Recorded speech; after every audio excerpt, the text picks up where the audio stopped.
Welcome to the Real Estate Pros Show, where we interview real estate investing professionals from coast to coast, as well as the service providers that serve the real estate investing industry. Our goal is simple: share what's working now to help you improve and scale your business to the next level and meet the pros that can help you get there. Real Estate Pros is powered by Investor Fuel, America's leader in helping real estate investors and professionals build the business you need to live the life you've always dreamed of. Let's start today's show. Property insurance for real estate investors doesn't have to be difficult, but it does need to be there to protect you when you need it. MyInvestorInsurance.com not only provides insurance at 15 to 30% cheaper than traditional agencies, it's built specifically for real estate investors like you. You can set up an account in about 2 minutes, get quotes on properties, turn on and turn off insurance for your fix and flip or rental properties in around 2 minutes without having to talk to anyone directly, all through our portal. There's no better way or faster way to make sure you've got the coverage you need to protect you, and no more lengthy policies either. Once you're set up, you're billed monthly and prorated by the day for however long your policy is active. It's powered by MSI, the third largest independent MGA, with 1.5 million customers and more than $1 billion in cumulative premiums written. Get set up today in about 2 minutes at myinvestorinsurance.com/fuel.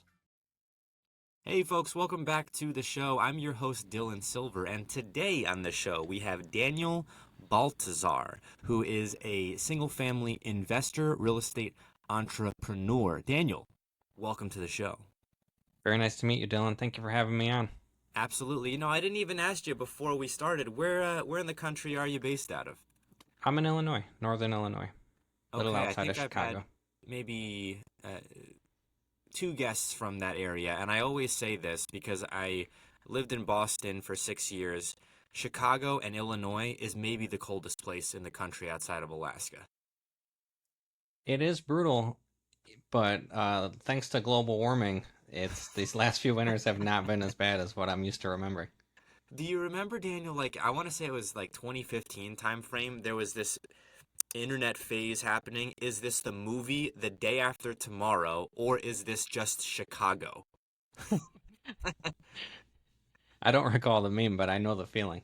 Yeah, I mean, because I believe it's called the Chicago River, which is a moving body of water, just froze. And it was negative, correct me if I'm wrong, it was negative 50. They stopped delivering mail. It was wild there for a stretch. But I digress here. Daniel, I like to start by asking my guests how they got into real estate entrepreneurship. It started off, my previous career, I was a skydiving instructor. So I would strap people to me and take them out of the plane. And it was great for my life. I learned a lot of skills, competence, double checking my work. It gave me a lot of courage to try new things, but it doesn't pay you very well. So although I was living a lifestyle that was really nice, after a handful of years of that, I just was thinking to myself, what am I going to do after this? It would be really hard for me to go back to some of my previous professions, like standing man the counter at Walgreens, or so I needed to find a way to set up my future and also move into something that I enjoy doing now that I've seen some different possibilities in the world. I think that's very, I wouldn't say common, but a very relatable sentiment. For instance, myself personally, I came from, and I've said this on previous podcasts, from selling cars. And there was a point in time when I got into real estate entrepreneurship that I wasn't making enough money. And I went back into selling cars. And I went back for not even kidding, Daniel, 40 days. And I was like, what am I doing here? I'm spending too much time at the dealership. And so I went back into real estate entrepreneurship with the little bit more money that I had from my job. And I think that beginning process of getting, from just where it's in your head to on paper to in reality is so relatable. Yeah, for sure. Once you get a taste, the rest kind of takes itself from there. It's just making that first leap. So talk us through skydiving instructor to real estate entrepreneur. Maybe the first time that I've heard this, although you may have run into other people. Are you a thrill seeker? I feel like you have to be in order to be a skydiving instructor. Stop living on an island and join the #1 mastermind in America for professional real estate investors. Investor Fuel is a community of hundreds of the nation's top investors working together to build stronger businesses and better lives.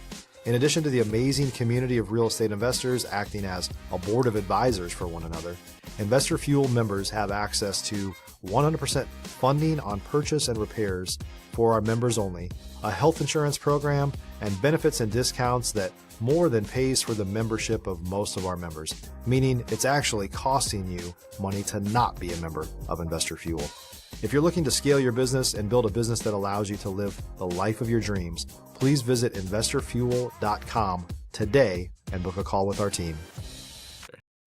Yeah, very much so. I learned some things about myself during that experience. Some previous past behaviors started to make sense. And then that was the first time where it was a healthy way to experience the thrill. Maybe when I was a teenager, I'd get into a little bit of trouble. Nothing too bad, but just looking for an adrenaline rush, and I didn't even realize it.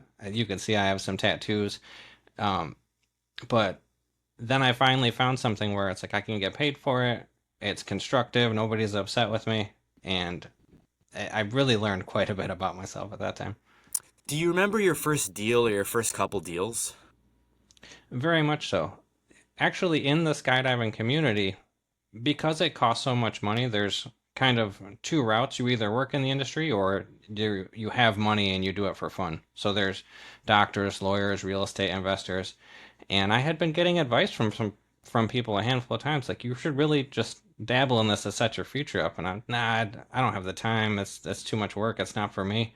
And then they said it enough times, and one time it clicked. So I spent a whole year. I read all the books I could, saved up as much money as possible.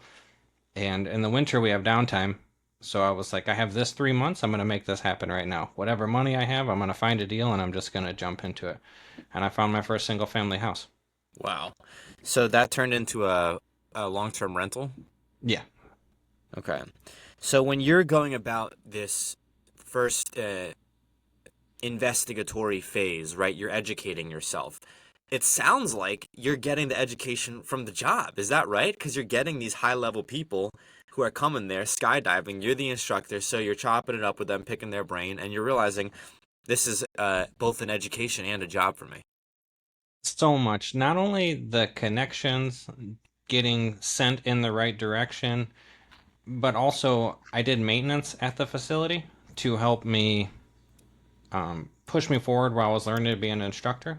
I got almost all the skills to do the investing through there. I'm very grateful for the opportunity. Unbelievable. Unbelievable. So in my head, this is where this goes for me, Daniel. I'm thinking, well, let me back up here. So for a typical real estate entrepreneur, this is just the path that I've seen. Everyone is unique, but I've seen this now quite often. It goes from people being on the outside, like, how do I get in? You know, I don't know anybody. I don't feel like I come from the family, or it's not in my blood, right? To then networking, feeling like, man, I'm not making any traction. Then you get your first wholesale deal.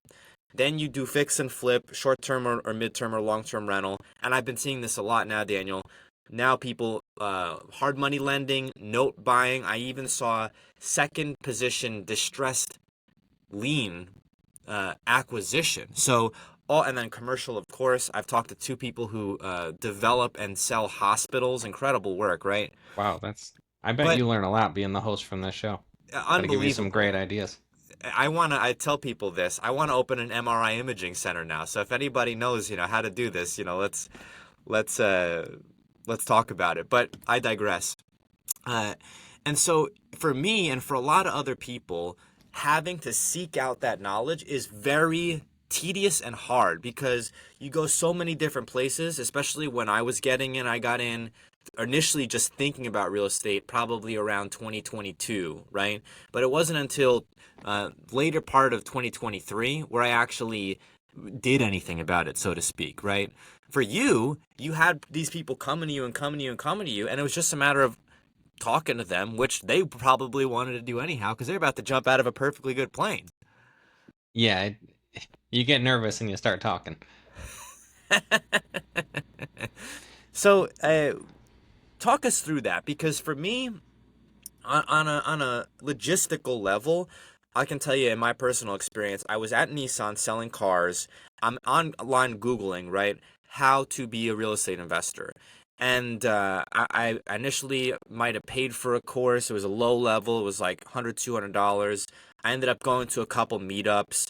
It was like very informal. It wasn't until I went to a Texas RIA event that I saw an opportunity. I ended up paying a bunch of money, went to an event in Addison, Texas, and that's kind of when things took off for me. I quite literally had to pay to be in the room. So, are you, as the skydiving instructor and maintenance person, thinking actively like, hey, I'm looking for opportunities, let's see where this goes? Or is it like you're seeing the real estate entrepreneurs, attorneys, so on and so forth, and they're opening up to you, and you just continue to have the conversation, and then one day you're like, I should do this? If you're looking for consistent, high-quality leads, look no further than Investor Machine. Investor Machine isn't just another agency, it's the most sophisticated, data-driven lead generation company on the planet for real estate investors, and serves the role of being not just a lead generator for your business, but a marketing partner that is helping you achieve your goals along the way. Go to investormachine.com to learn more and schedule a call with our team today.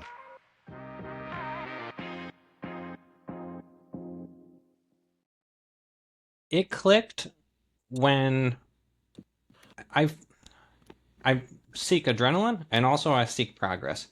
And I had skydiving was my only focus. I did that for 10 years straight. And for the first 5 or 6, it was my only focus. And I was growing so rapidly and I was just wrapped up in it. And that's why when they first had the conversations, I'm like, I don't have the bandwidth to even think about anything. But after I became successful at the career and my maintenance position was there was nowhere to move up in the company, that's when my mind started to wander again. And I had a short dark period where it was like, I'm just looking around for the next thing to do. I don't really know what to do with myself. And then them thoughts started creeping into my mind. And I 100% would attribute some of it just to luck because I was there, because I had the people around me putting in my ear, and the seed just planted at the right time. But Yeah, once I that's stopped progressing out of what I was doing, it was just a new avenue to jump in. so that first deal, right? It was a long-term rental. How did you find the deal? Did you have partners? Was it a rehab? Did you get it from off the MLS? Walk us through that. It was off of the MLS. My first handful of properties all were, and it was a very light rehab. As I mentioned before, I was doing some of the, or rather, I was doing all the maintenance at the skydiving facility, so I had a handful of skills, not specifically about houses, but enough to transition over and learn it. I had to replace a few windows, redo one of the floors. So super light rehab. It barely took much at all. But the down payment was so large and it took me so much to save up. So I spent 25,000 including the rehab for the down payment. Small Hmm. Midwest market, not super expensive, but for the salary I was making, that was a lot of money. I spent a lot of effort to get that. I believe it. And then at that point, I transitioned my strategy a little bit because I was like, I made it happen. I got the renters in there. I learned about leases and how to collect rent and all the a couple of basic things. And it's like, all right, now I'm ready for more. At what point did you feel like you had achieved escape velocity in a sense? Because it's like you said, it's so much work to get to that point from a W-2 job, right? You get your first rental, right? And now I'm imagining you just put a whole bunch of cash into it. You're thinking, well, now I have to get another one. Or I have to make some cash happen here somehow. And I've had multiple people on my podcast who were like, yeah, after that first one, I was broke. Although that doesn't Yeah. always happen, right? So was that kind of your sentiment? Were you like, wow, I really got to get another one here because that was a lot of money? Or were you more of like, let's see what happens and go with the flow? I fell in love right away. I'm a very intense person. I have an intense personality, which is like the hence the skydiving thing. But as soon as I did the first one, my wheels started spinning, and I increased how quickly I got every property after that. Okay, so it was a quick scale. At what point in time did you leave the skydiving? Was it after that first deal or was it after several? I was on. I think I had 6 properties when I left the skydiving. Okay. I I was trying to stick there longer. My first couple loans, I got conventional, So I was planning to do this transition, but I didn't have the information I have now. I'm like, I don't know how to get the loans. If I quit my job, I'm going to have to restart. That's going to stop my progress. So even though I kind of wanted to jump into this a little bit more, I felt like I was stuck because of the loan situation. This But is a super relatable though. Again, myself, I didn't, I wasn't blessed enough, or I didn't have the right information to be able to get the properties um, while I was working. In full disclosure, I'm a wholesaler, so I'm still trying to get some deeds in my name. I'm still trying to get to your level here, Daniel. But uh, for me, I felt like if I could have, and I think a lot of people can relate to this, if I could have, I would have probably stayed in my job. But I wasn't able to do the balancing act. So when you're going through that, you're getting for one, two, three, four, five, now six properties. How are you managing that with, being up in the air and flying people out of planes? If you're a new or newer real estate investor looking to launch or grow your real estate investing business, please check out Investor Fuel Club. It's a coaching community, but unlike anything you've ever seen before. And you can actually partner with members of our mastermind from coast to coast on deals right in your market. There's no better opportunity to build a consistent business than to literally partner with pros to help you avoid costly mistakes, avoid the need for capital to do deals, and help you eliminate your fears as you're starting your business. Learn more about Investor Fuel Club at investorfuel.com/club. after I bought my first property and it basically bankrupted me, moving forward, I started to use the BRRRR strategy. So from my second deal, I started doing private money. And initially, I took on my brother. He was just going to help me with some work, but after a few weeks into the project, I was like, just split the company with me. So while I was basically working my job to pay him to work on the houses. That way we at least had some money coming in while we built the first handful of them. So at this point, your money's going to your brother, right? So now you have effectively someone running with you, but it's big expenses. But you're feeling like there's something here. Now I'm creating wealth for myself, my family. I've got these properties, and so you're feeling the momentum, right? So you're seeing a destination point in your head at this point. You're one, two, three properties deep. What was the destination for you, or were you just thinking like a couple months out and thinking I gotta figure out a way to transition out of this W-2 job? My plan wasn't as big then as it is now. Initially, it was just how am I going to get to 65 and then not have to do a job I don't want to do? Like, just how do I get a couple $1,000 cash flow? Yeah. My plans have increased since then, but that was enough to keep me moving forward to keep learning. And I think I'm curious to get your feedback on this. A lot of people will say you have to have, 1, 2, 3, 5, 10-year goals. And I think all that's great, right? But the most important goal that I've found is the big one that's right in front of you. And that can be hard. That can be very, very hard. So for instance, a lot of people will talk about, and I've had this heard so many times, like, I'm not qualified to do this. I don't know about, deals, strategy, underwriting, how to find X, Y, and Z. And that first one, that next step can in many cases be way harder than, the 3-year step. And then once you do that, you get that one, just like you're talking about, you're like, oh, wow, I can do this. And you start to achieve escape velocity. So catch us up to what it was like. Now you're at 6 and you're leaving your W-2 job. What was the next couple of months and the steps like for you from there? It was actually very crazy. I met a woman just right when I started the entrepreneurial journey. Now I'm a couple years in, and I was going to continue to work. And then one day I was just fed up, and then I called my girlfriend. I was like, "Hey, you want to just get married and move in together?" So it kind of happened suddenly. So I finished out the season. I did my obligations, and I was like, "I'm just going to start over." I initially didn't know how to turn this into a full-time job yet, but by this point, I had gotten my real estate license, and that was specifically for me to buy properties easily. Okay. So I was like, I'm just gonna move in with you. You have enough money to pay your bills. You're already doing it. and I'll figure out how to be a realtor, and I'll do this part-time. A bunch of crazy stuff happened. We went on our honeymoon. The day she went back to work, she got laid off. Now I'm trying to figure out a new career. She's trying to figure out what to do with herself. And then through all this commotion, I just came up with a plan to run my business full time. I was like, I'm going to stop diverting my attention. It's going to be hard now, but taking these actions is going to give me the outcome I want. So I dove headfirst in it from there. So it was a whirlwind of chaos for about a year. Selfishly, Daniel, I would love to hear about being a realtor, but for purchasing homes primarily for yourself, because I'm a newly licensed agent in Texas. I actually got my license last week. Don't have any deeds in my name or an LLC that I own. I never have. So I've been a wholesaler, have done about 15 to 20 deals somewhere around there, mixed assignment fees, right? Some substantial, some nominal. And I'm realizing, like, okay, the next step for me is to get some deeds in my name. I got to get some properties in my name or an LLC that I own.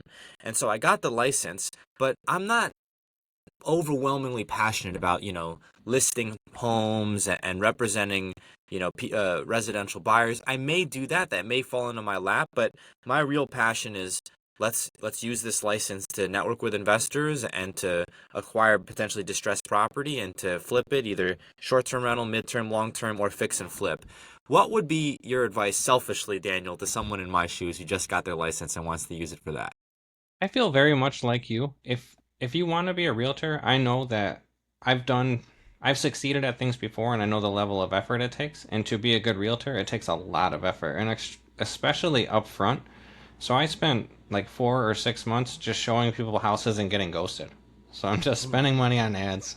Both me and my life just changed and or lost our jobs. If you don't need to do it or you're not passionate about it specifically, I wouldn't recommend doing it. Having gone as far as working for other people. Yeah. Some unique things about it. When you show an investor a house, they're about numbers. They're like, does this make sense? What is the rent? What is the neighborhood like? When you show somebody who wants to live in a house, they care about stuff that like I don't even care about. So it's hard to even relate to them. And like I'm trying to get you to buy this property, and you're not thinking about it like I'm thinking about it. Like just buy the house. You're not going to live here that long. It's a good investment. But they're like, oh, the color of the wall's wrong. And then, so I didn't particularly enjoy that. Although I am really grateful for having gone through the experience. I got to learn a little bit more about marketing. I got to learn a lot about the contracts, and some deals fell apart. So it was an excellent learning experience, and I'm grateful to have gone through it. But I also learned that it's not something that I'm super passionate about dedicating time to. As a real estate investor, from the perspective of a real estate investor, I was looking at going through the real estate school that I went to, and then through getting my license, as I need to really understand the contracts. I need to understand how real estate agents think. I need to understand how title companies work, right? And I learned all that. And I'm like, okay, this is great. This is worth the money that I paid for. And then we had the brokers coming into the school that I was going to. And I was like, I don't think this is really what I want to do as far as, listing homes, but maybe I can carve out a niche somewhere else in this. And so we'll see what happens. But I'm curious to hear how the next couple of years went, because this has scaled for you. Catch us up to where you are today and what operations are like today. So after realizing that being a realtor is not bringing very much money in and it takes a lot of time and effort, I started thinking to myself, how could I focus solely on the real estate business, which I like? I know that if we do the burrs, I could pay myself payroll to work on them. And if we scale up quickly, that's going to really provide us to take care of us in the future, rather than just make something for right now. And the first private money, I've been blessed in a lot of ways. I can't even deny that. My mother was helping me with a lot of deals. And she was letting us reinvest the money. She just had some money set aside.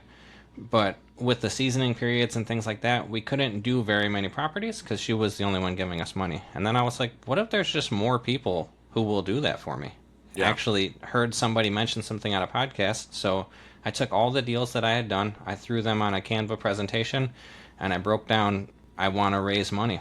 And another benefit from Skydive Chicago, I just happen to know a handful of rich people. So I made this presentation and I spammed it to everybody in my text contact list, and I was like, "Hey, I'm trying to build this. Do you want to make money with no effort?"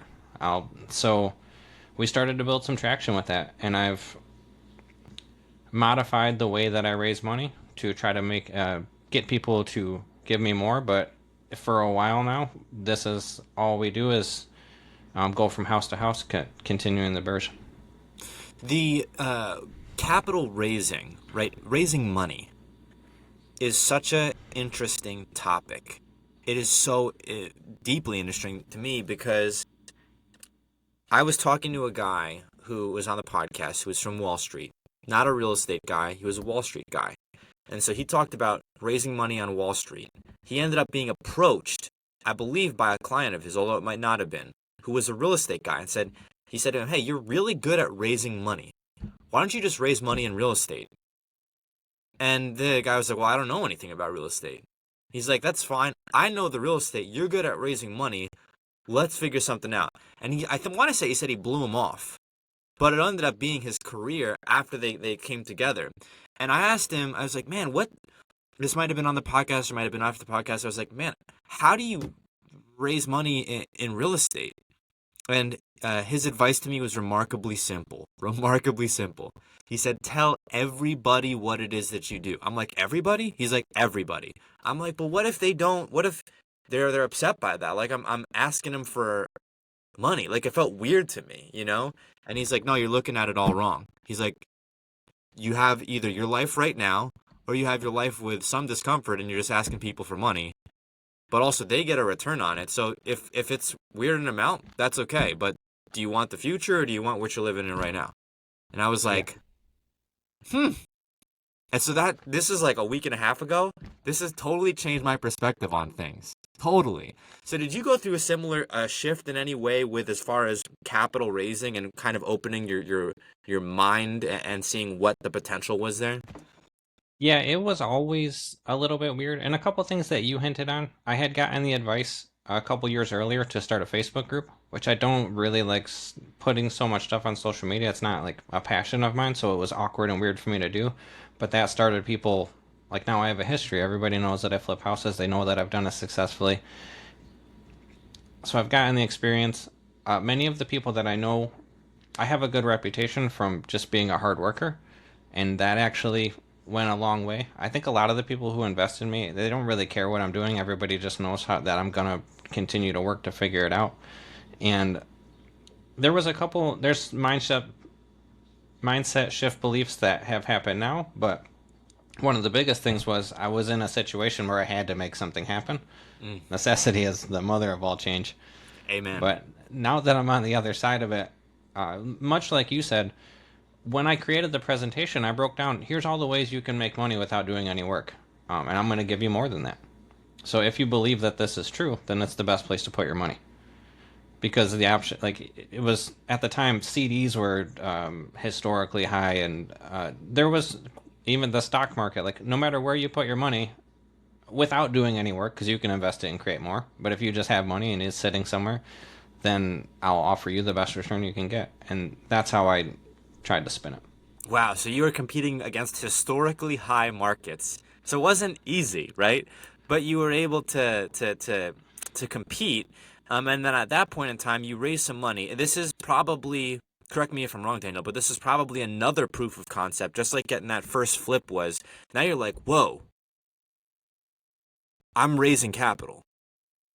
How much can I raise? What can I use it for? Who do I go to? And so you're realizing, I had, close friends, family, so on and so forth. Now I have anyone who I know, and they're going to invest in my deals. And you're realizing, where can I take this to, right? So today I'm imagining this is a big portion of what you're doing is not just finding the deals, fixing, flipping, so on and so forth, X, Y, and Z. You're also looking at, how do I continue to market myself, my brand, and continue to raise capital? That's a big portion of my business. Yeah. I like to, it helped me to have this framework where the product I sell is an investment, and the way that I sell that investment, like the house that I flip is the factory, me making the money for them, and then I shift my attention to this is my product. I make people returns on their money. This is tremendous, man. I would say we need more Daniel Baltazars out there. We need more people who are going from, skydiving into real estate entrepreneurship, because who would have thought, right? Like, such a totally different, mindset in a way. One's super extreme, one's sometimes heavily analytical, right? But when you actually think about it, there are some similarities to it. There's being willing to take a risk, right? Yeah. There's being willing to take a risk.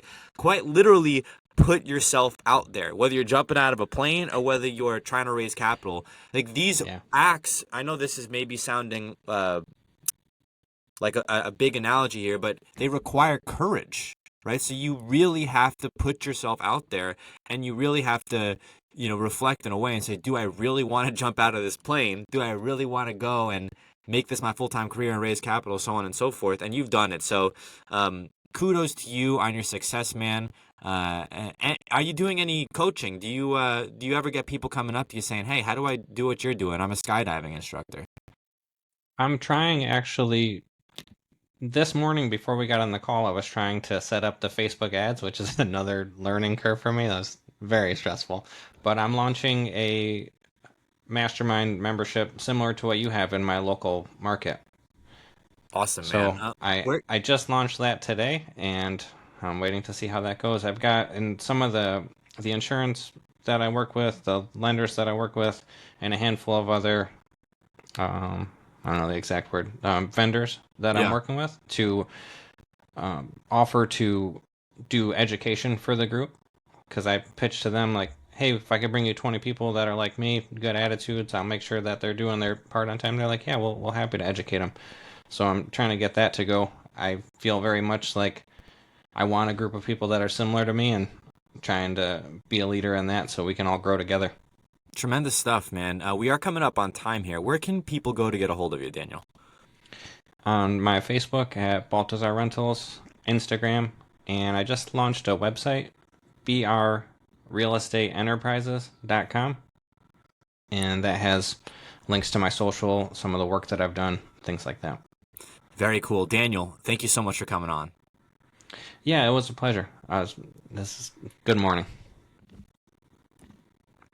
Thanks for joining us for today's Real Estate Pros Show. You can learn more about the amazing benefits of the Investor Fuel Mastermind community, including surrounding yourself with hundreds of other rock stars, 100% financing for your deals, and members-only discounts from vendors you're likely already using that, as a member of Investor Fuel, will save you more than the cost of your membership.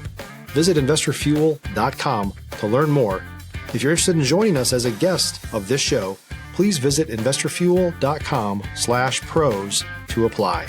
You can also check the show notes for access to free resources, how to get access to world-class lead generation, and much more.